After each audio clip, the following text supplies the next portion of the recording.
The one and only Botticelli. Botticelli and Raphael, shirts and trousers. Armstrong அண்ணன்றது ஒரு பிம்பம் வந்து பெரிய ஐகான், ஒரு அரசியல் தலைவர், மிகப்பெரிய தலைவர். இந்த மிகப்பெரிய தலைவரோட குப்பைகளை நீங்க வந்து கம்பேர் பண்றது இருக்குல்ல.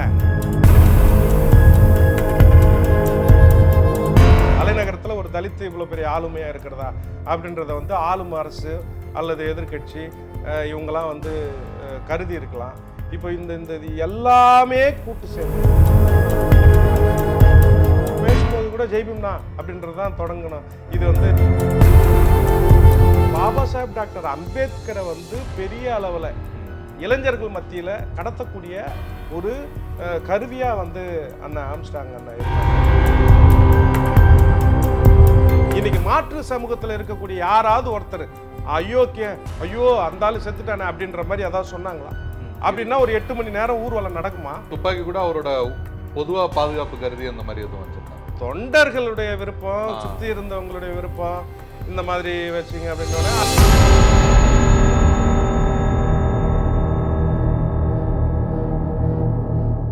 புதிய தலைமுறை நேயர்களுக்கு வணக்கம். இன்று நம் சிறப்பு நேர்காணல் பகுதியில் பகுஜன் சமாஜ் கட்சியை சேர்ந்தவரும் தமிழ்நாட்டின் பல்வேறு மக்கள் நல போராட்டங்களில் கலந்து கொண்ட ஒரு கள செயல்பாட்டாளருமான திரு இளையராஜா அவர்கள் நம்ம கூட இருக்காங்க.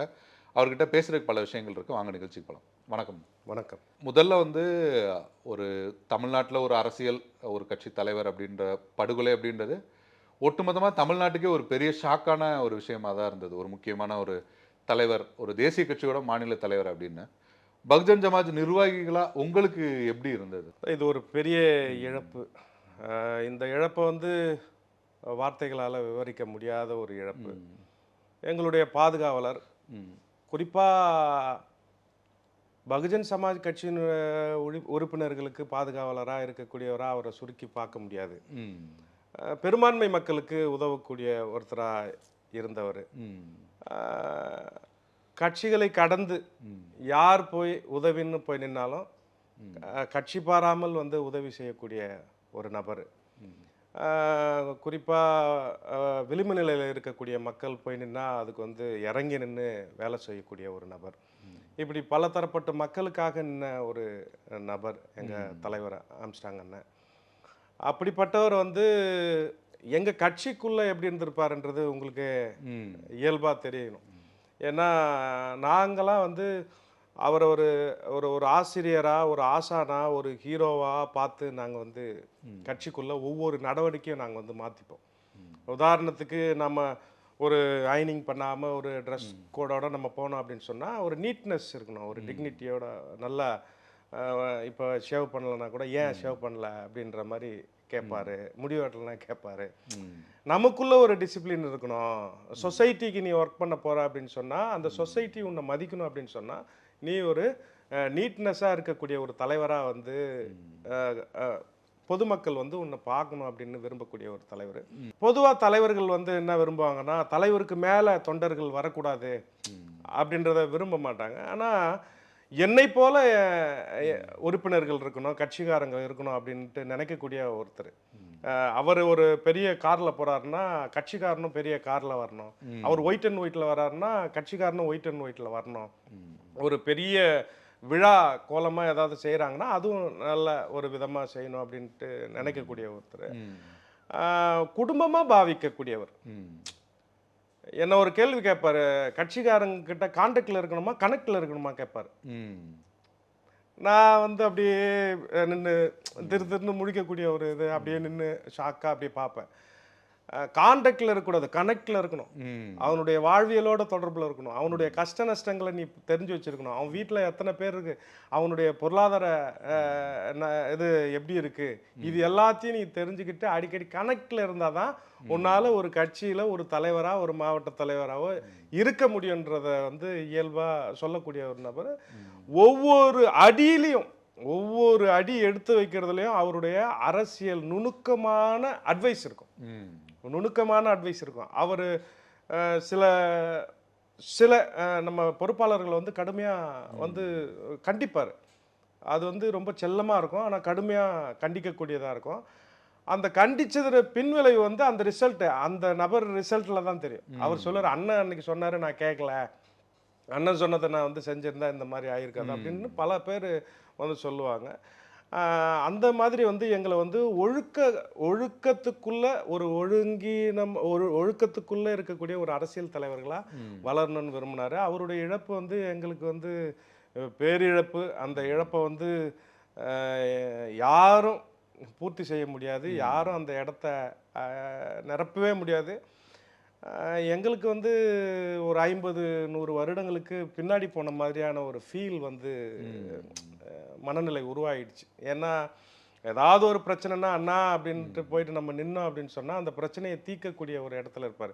உதாரணத்துக்கு நமக்கு ஏதாவது மனக்குமுறல் இருந்தால், நம்ம கடவுள் நம்பிக்கை இருக்கக்கூடிய நபர்களாக இருந்தால் கடவுள்கிட்ட போயிட்டு நாம் வந்து வேண்டுதல் வைப்போம். அப்படி அதுக்கு இணையாக ஒரு நபராக வந்து எங்கள் அண்ணா ஆம்ஸ்ட்ராங் அண்ணன் இருந்தாங்க. அப்போது இருக்கிறதுனா அங்கே போயிட்டு ஒரு சாமிக்கிட்ட கேட்டுட்டு வந்துடுவாங்க. இந்த சாமிக்கிட்ட போய் கேட்டால் அதுக்கான தீர்வோடு வெளியில் வருவாங்க. அப்படிப்பட்ட ஒரு தலைவராக வந்து எங்களுக்கு இருந்தார். அதனால் அவருடைய இழப்பு வந்து உண்மையிலேயே எங்களால் தாங்கிக்க முடியாத ஒரு பேரிழப்பு தான். அடுத்தா பார்த்தீங்கன்னா அவரோட கொலை தொடர்பாக பல்வேறு நபர்கள் வந்து கைது செய்யப்பட்டிருக்காங்க. நெட்வொர்க் அப்படின்னு சென்னையில் இருக்கிற முக்கியமான ரவுடிகள் அவர்கள் பேர்லாம் வந்து அடிபடுது. நேற்று கூட அஞ்சலை அப்படிங்கிற ஒருத்தவங்களை கைது பண்ணியிருக்காங்க. இவங்க இதில் வந்து அதிமுக, தமாக, அப்படி பாஜக கட்சிகள் தொடர்பும் இருப்பதாகவும் செய்திகள் வந்து வந்துட்டே இருக்கு. கொலைக்கான காரணங்கள் அப்படின்றது அரசு, காவல்துறை ஒரு காரணங்கள் வந்து சொல்றாங்க. சில பத்திரிகையாளர்கள் பங்கு பிரிச்சுக்கிறதுல வந்து பிரச்சனைன்னு சொல்றாங்க. சில பத்திரிகைகளில் வந்து இருக்கிற செய்தி என்னன்னா, ஆருத்ரா நிறுவனம் சார்ந்து இவர் வந்து மக்கள் பக்கம் நின்னாரு, அவங்க வந்து அந்த நிறுவனங்கள் பக்கம் நின்றாங்க, அதுல பிரச்சனை அப்படின்லாம் சில முக்கியமான இதழ்கள்ல செய்திகள் வருது. நீங்க என்ன விஷயம் பார்க்குறீங்க? கொலைக்கான காரணம் என்னவா இருக்கும் நீங்க பார்க்குறீங்க? இல்லை, இது வந்து அரசியல் படுகொலை. இது ஒரு திட்டமிடப்பட்ட அரசியல் படுகொலை. ஏன் நீங்கள் அரசியல் படுகொலைன்னு சொல்லிட்டு நீங்கள் கேட்கலாம். இந்தியாவை கடந்து வெளிநாடுகள் வரைக்கும் அறியக்கூடிய ஒரு நபராக எங்கள் தலைவர் உருவானார். உதாரணத்துக்கு தென்னிந்தியாவிலே தென்னிந்திய புத்த விகார் அப்படின்ற ஒரு பெரிய கட்டடத்தை வீட்டுக்கு பக்கத்திலே கட்டினார். பௌத்தத்தை வளர்த்தார். அயோத்திதாசர் பண்டிதருக்கு பிறகு தமிழ்நாட்டில் பௌத்தம் பரவக்கூடிய ஒரு தலைவராக இருந்தார் அப்படின்னு சொன்னால் அது வந்து அண்ணன் ஆம்ஸ்ட்ராங் அண்ணன் தான். அந்த பௌத்தம் வளரக்கூடிய சமீப காலமாக நீங்கள் பார்த்துருக்கலாம், ஒரு வருஷமாக வந்து பௌத்த திருமணங்கள், பௌத்த நிகழ்வுகள் இது வந்து பெருகி இருக்கிறதா நீங்கள் பார்க்கலாம். தன்னுடைய திருமணத்தை பௌத்த திருமணமாக பெரிய அளவில் நடத்தி காண்பிச்ச ஒரு தலைவர். அந்த விகாரில் பல பௌத்த திருமணத்தை வந்து நடத்தின ஒரு தலைவர். தென்னிந்திய புத்த விகார் என்கின்ற பெயரில் தென்னிந்திய புத்த விகார் பதிப்பகம் அப்படின்ற ஒரு பதிப்பகத்தை தொடங்கி அந்த பதிப்பகம் மூலமாக வந்து பல புத்தகங்களை வந்து அச்சிட்டு நம்ம புத்தக கண்காட்சியிலே வந்து பரவ காரணமாக இருந்தக்கூடிய ஒரு தலைவர். அப்போ பௌத்தம் பரப்பக்கூடிய ஒரு தலைவராக இருந்தார். கூடுதலாக வந்து பாபா சாஹேப் டாக்டர் அம்பேத்கரை வந்து பெரிய அளவில் இளைஞர்கள் மத்தியில் கடத்தக்கூடிய ஒரு கருவியாக வந்து அண்ணன் ஆம்ஸ்ட்ராங் அண்ணன் இருந்தாங்க.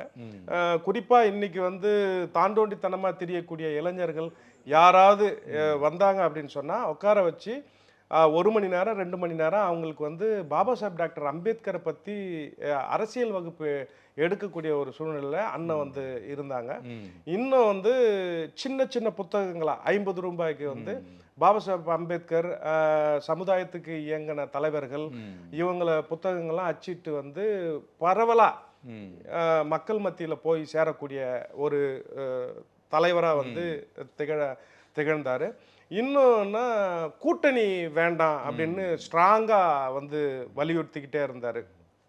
உதாரணத்துக்கு எங்கள் அப்பா ஒரு கூட்டத்தில் பேசியிருப்பார். எங்கள் அப்பா திமுகவில் இருந்தார், எங்கள் அம்மா அவங்க இன்னொரு அதிமுகவில் இருந்தாங்கன்னா அப்போ வேணான்னு சொல்லிட்டு ஒரு கட்சிக்கு போகிறோம், திரும்ப அவங்க கூட கூட்டணிக்கு போகிறாங்க அப்படின்னும் போது அது என்ன, நம்மளே வேணான்னு சொல்லிட்டு தானே வேற ஒரு கட்சிக்கு போகிறோம்னு சொல்லி. ஆமாம், அப்போ போகிறோம்ல, அப்போ அந்த தலைமையை கூட்டிட்டு போயிட்டு மறுபடியும் அதே இடத்துல வச்சா நமக்கு நம்ம சிந்தனை அளவில் நம்ம என்னவா மாறும் அப்படின்ற மாதிரி சொல்லியிருப்பாங்க. அப்போ அதுக்கு அவர் சொல்லக்கூடிய காரணம் என்னன்னா, நாம ஆளும் சக்தியா உருவாகணும், நாம பெரும்பான்மை மக்கள் ஆளக்கூடியவர்களா மாறணும் அப்படின்னு சொல்லிட்டு ஒரே நேர்கோட்டில் திமுக, அதிமுக, பாஜக, காங்கிரஸ் எல்லாத்தையும் ஒரே நேர்கோட்டில் எதிர்த்தாரு.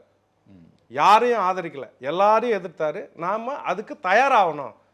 இப்போ எல்லாரும் ஒரு மாடலை பற்றி பேசும்போது ஜெய்பி மாடல்னு சொல்லிட்டு மாற்று கருத்தை, மாற்று தத்துவத்தை இங்கே வந்து தமிழ்நாட்டில் வந்து முன் வச்சு தமிழ்நாடு முழுக்க கூட்டங்களை நடத்தினார். இப்போ ஜெய்பீம் மாடலுக்கு கீழே நாம் ஒருங்கிணையணும். பல்வேறு மாடல்கள், இப்போ குஜராத் மாடல்னுவாங்க, ஆமா. திராவிட மாடல்னு சொல்லுவாங்க. இப்படி இந்த மாடல்கள் மத்தியில் ஜெய்பீம் மாடல்னு சொன்ன தலைவர் எங்க தலைவர். இப்போ ஜெய்பீம்னா என்னன்னு சொல்லிட்டு தமிழ்நாடு முழுக்க அதுக்கு அர்த்தத்தை கற்பித்தவர் எங்க தலைவர். அப்போ அந்த ஜெய்பீம்னா போயிட்டு பேசும்போது கூட ஜெய்பீம்னா அப்படின்றது தான் தொடங்கணும். இது வந்து மூர்த்தி அண்ணங்கிட்ட இருந்து நான் கற்றுக்கிட்டேன். நம்ம வணக்கம் அப்படி இப்படின்னு நம்ம சொல்லுவோம். ஆனால் எங்கேருந்து நான் ஜெய்பீம் சொல்ல ஆரம்பித்தேன் அப்படின்னு சொல்லிட்டு அவர் ஜெய்பீம் ஏன் நம்ம சொல்லணுன்றத கற்று கொடுக்கக்கூடிய ஒரு தலைவராக வந்து இருந்தார். ரெண்டாவது, பெரிய அளவில் வந்து இளைஞர் பட்டாளத்தை வந்து அணி சேர்க்கக்கூடியவராக மாறினார். சமீப காலங்களாக பகுஜன் சமாஜ் கட்சி தமிழ்நாட்டில் பெரிய அளவில் பேசப்படுதா பேசப்படலையா அப்படின்றத தாண்டி ஆம்ஸ்ட்ராங் அப்படின்ற ஒரு ஐக்கான் வந்து பெரிய அளவில் வந்து வளரக்கூடிய சக்தியாக இருந்துச்சு. ஒரு கூட்டம் அப்படின்னு சொன்னால் ஒரு 500லேருந்து 1000 பேர் இமிடியேட்டாக ஒரே நாளில் திரளக்கூடியதாக இருக்கும். அது வந்து பிளாக் அண்ட் ஒயிட்டாக இருக்கும், ஒயிட் அண்ட் ஒயிட்டாக இருக்கும். அது வந்து நரைமுடியே இருக்காது, நரைமுடி இல்லாத கூட்டமாக இருக்கும்.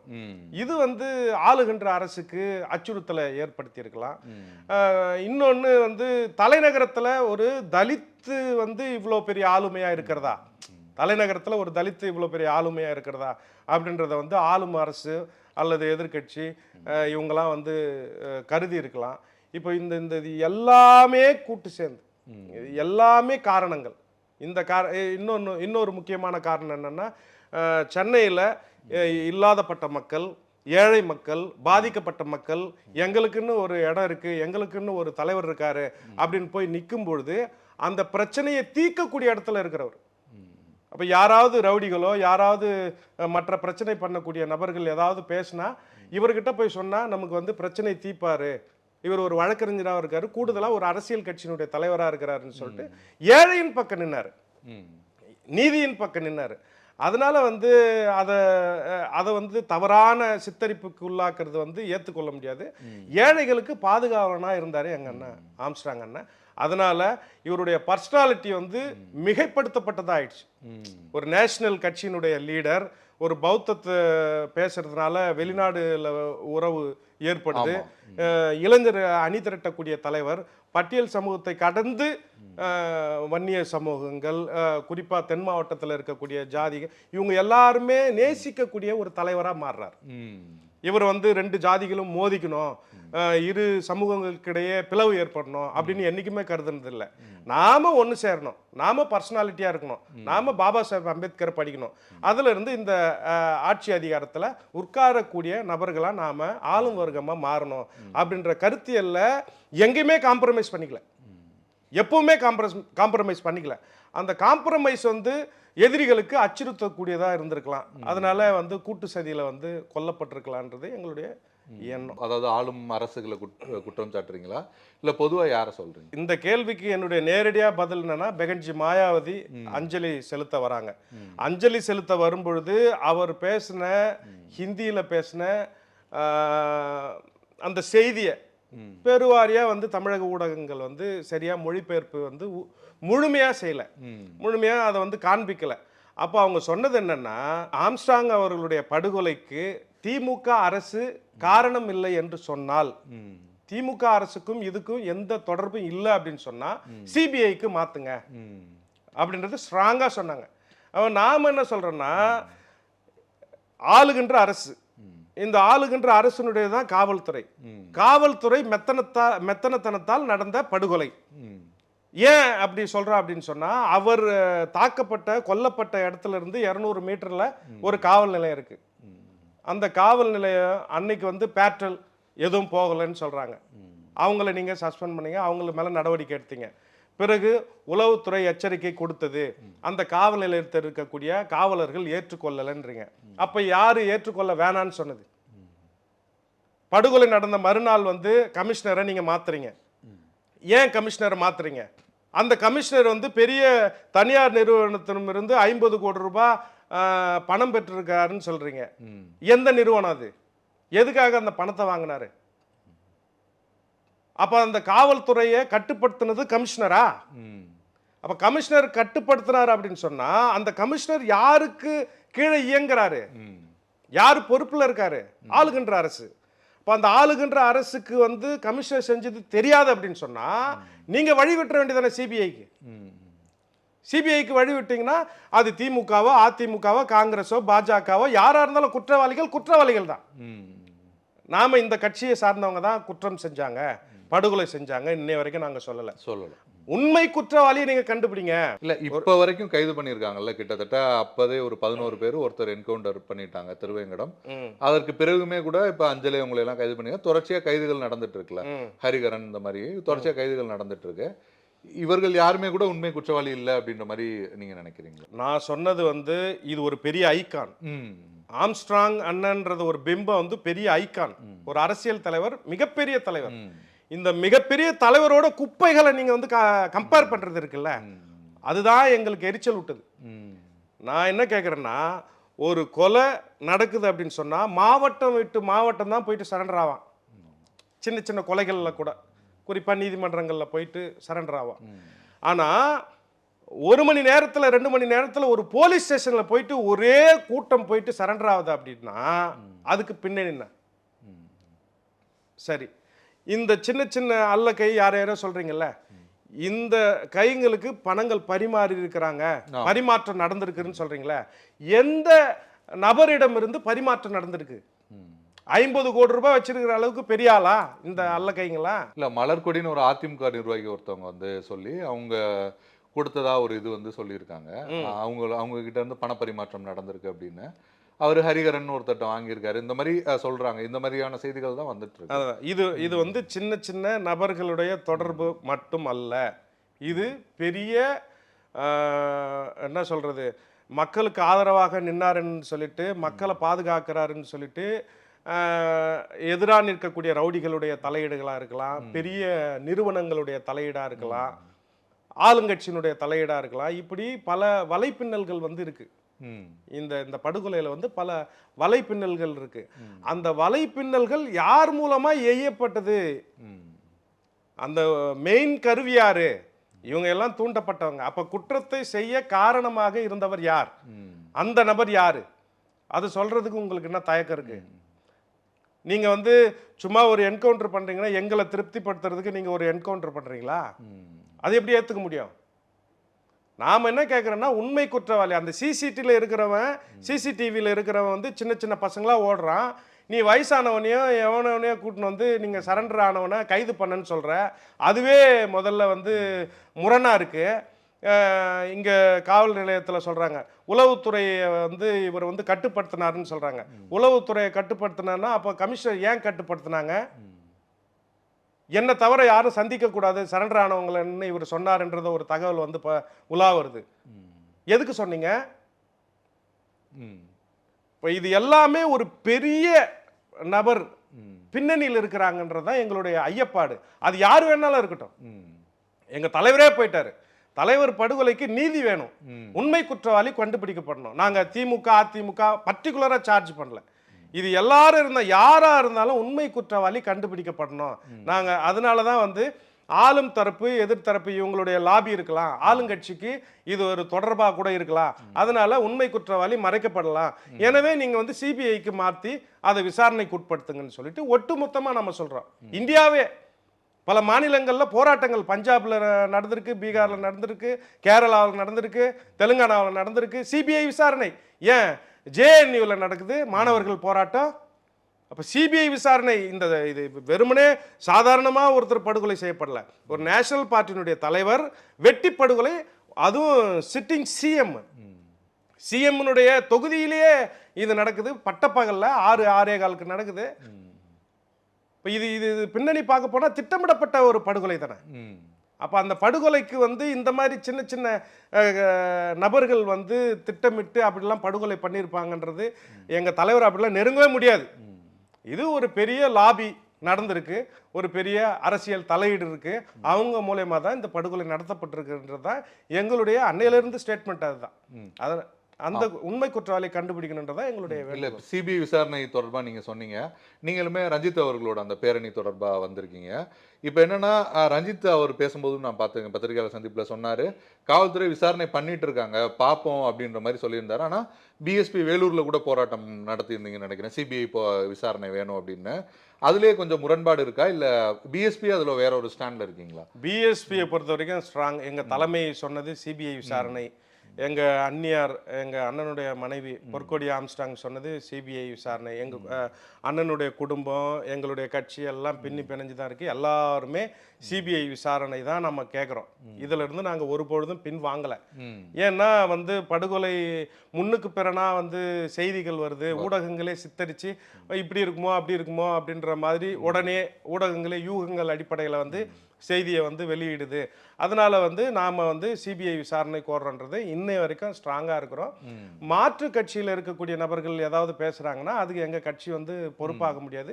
இந்த கோரிக்கையிலிருந்து நாங்க வந்து பின் வாங்கலை. அடுத்ததா வந்து நீங்க சொன்னீங்க அவரோட அரசியல் சார்ந்த விஷயங்கள், முன்னெடுப்புகள் அதெல்லாம் நம்ம வந்து புரிஞ்சுக்க முடியுது. ஆனா அதையும் தாண்டி அவருக்கு வந்து அவர் வந்து சில அடிதடி கட்ட பஞ்சாயத்து உள்ளிட்ட விஷயங்களை கூட தலையிட்டு இருக்காரு, அது போன்ற கருத்துக்களும் வருது. இது கூட ஆற்காடு சுரேஷ் அவரோட கொலைக்கு பழிவாங்க தான் அது போன்ற கருத்துக்களையும் அவங்க தரப்பே சரணடைஞ்சவங்க சொன்னதாகவும் செய்திகள் வருது. பொதுவா பேசுறவங்களும் அப்படிலாம் பேசுறாங்கல்ல, நேரடியா இல்லைனாலும் அவர் வந்து அடைக்கலம் கொடுத்தாரு ஆற்காடு சுரேஷை கொண்டவங்க, இந்த மாதிரி ஏதோ ஒரு வகையில அவருக்கு தொடர்பு இருக்கு அப்படின்ற வகையில சில கருத்துக்கள் எங்க அதை எப்படி பார்க்குறீங்க? எங்க இருக்கு ஆற்காடு சுரேஷ் கொலைக்கும் அண்ணனுக்கும் ஆம்ஸ்ட்ராங் அண்ணனுக்கும் தொடர்பு இருக்குன்னு யாராவது காவல்துறை சொன்னாங்களா? ஏதாவது வழக்கு இருக்கா? அவர் பேரை சேர்த்திருக்காங்களா? அந்த கொலை வழக்குல அவருடைய பேர் வந்து அடைக்கலம் கொடுத்தாரு அப்படின்னு சொல்லி பொதுவா சிலர் வந்து சொல்றாங்க. விமர்சனங்கள் வந்து வரதான் செய்யும்.